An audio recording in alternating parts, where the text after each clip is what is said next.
সেই হেদায়েত সম্পর্কে যে আলেমরাই বেশি জানে, কোরআন হাদিসের জ্ঞান যেহেতু আলেমদের মধ্যে বেশি, এজন্য যার মধ্যে যত জ্ঞান রয়েছে আল্লাহ তাআলাকে সে তত বেশি ভয় করবে। তাই আমাদের এই সন্তানদেরকে যে আমরা মাদ্রাসায় দিয়েছি, এর অন্যতম একটি উদ্দেশ্য হলো যাতে সে আল্লাহ তাআলার বিধিবিধান জানে, কোরআন হাদিস শিক্ষা করে এবং সে অনুযায়ী চলে। সেই উদ্দেশ্যে আমাদের মূল উদ্দেশ্য।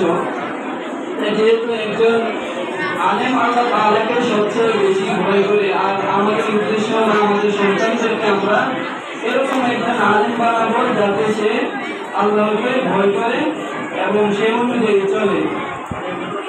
তাই আমাদের এই জন্য আমাদেরকে অনেক সতর্ক হতে হবে এবং সে অনুযায়ী আমাদের সন্তানদেরকে পরিচালনা করতে হবে।